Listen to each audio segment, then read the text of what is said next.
morning students, welcome to your EVS class. Today we are going to start lesson number 8, living things. The world around us comprises of both living and non-living things. जो हमारे आसपास की दुनिया है इसमें living things और non-living things दोनों ही होती है. जैसे कि इसमें people आ जाते हैं, nature and all man-made things ये सभी include होते हैं. कुछ थिंग्स इनमें से लिविंग होती हैं और कुछ थिंग्स नॉन लिविंग होती है. So today we are going to discuss about living things कि लिविंग थिंग्स क्या होती हैं. See here, the people around us, beautiful plants, trees and animals are all living things as they have life in them. जो people हैं हमारे around, जो beautiful plants हैं, trees हैं, एनिमल्स हैं, ये सभी क्या हैं? लिविंग थिंग्स हैं क्योंकि इनके अंदर लाइफ है. Things like the sun, water, building, road, books, vehicles, soil etcetera ये सभी नॉन लिविंग थिंग है बिकॉज इनमें लाइफ नहीं है. सो लिविंग थिंग के कैरेक्टरिस्टिक्स देखते हैं.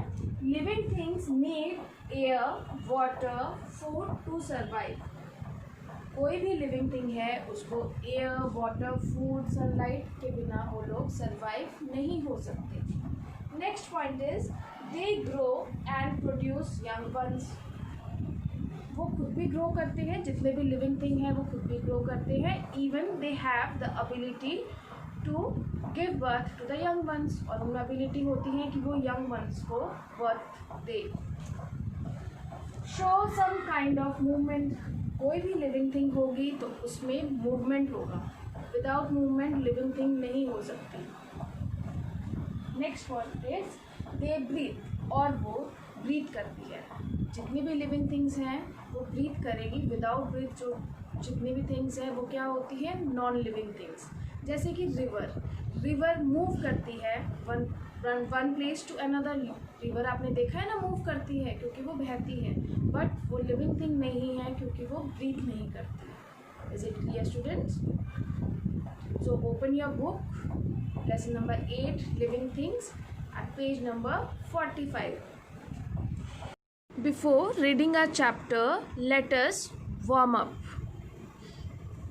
Rearrange these words to form 4 living and non-living things each. See here, some words are given and you have to rearrange this. I have done this work for you. So you have to rearrange this and then write them under the correct heading. देखो, इनको पहले आप rearrange करोगे, उसके बाद देखोगे कि कौन सा living thing है और कौन सा non living thing है.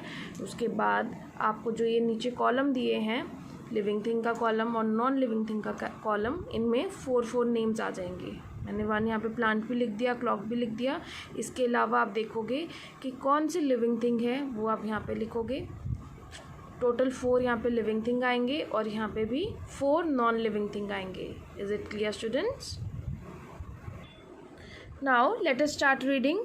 The world around us comprises of both living and non-living things. जो हमारा वर्ल्ड है हमारे अराउंड, उसमें non living as well as living things दोनों ही कंप्राइज करते हैं. It includes the people around us. और इसमें पीपल हमारे अराउंड होते हैं, nature and all the man made things that help in our daily activities. People तो होंगे ही हमारे अराउंड, उसके अलावा जो नेचर है या फिर जो मैन मेड थिंग्स हैं जो हमारी डेली एक्टिविटीज़ में हेल्प करती है वो सब भी हमारे अराउंड होता है. The people around us, beautiful plants and trees and the animals are all living things as they have life in them. जो पीपल अराउंड अस हैं, ब्यूटीफुल प्लांट्स हैं, ट्रीज़ हैं, एनिमल्स हैं, ये सभी लिविंग थिंग्स हैं क्योंकि इनके अंदर लाइफ है.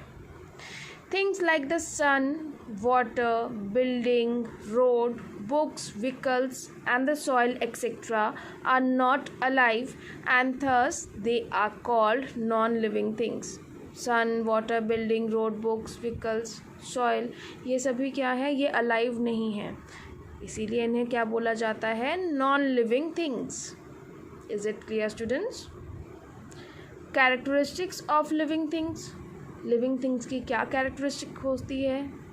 Living things and non-living things are different due to some primary reasons. जो living things हैं और जो non-living things हैं ये दोनों ही different हैं और उनका primary reason है.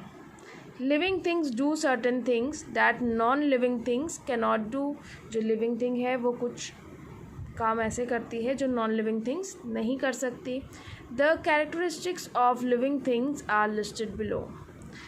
जो कैरेक्टरिस्टिक्स होते हैं लिविंग थिंग्स के वो नीचे आपको दिए हुए हैं. You have to turn the page for that.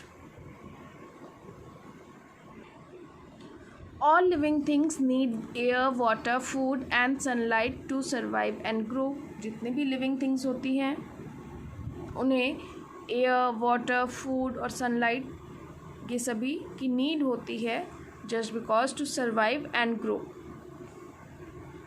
Living things grow and produce young ones of their own kind.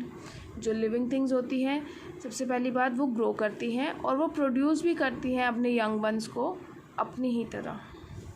They breathe, वो breathe करती हैं. All living things show some kind of movement. जितने भी living things होते हैं वो किसी न किसी तरह की movements को ज़रूर दिखाती हैं. They also adapt to their environment to survive. और वो जो उनका सराउंडिंग है या जो उनका एनवायरनमेंट है उसको अडॉप्ट कर लेती है सरवाइव करने के लिए. Is it clear students? Read this chapter till this topic. Okay students, thank you, good bye.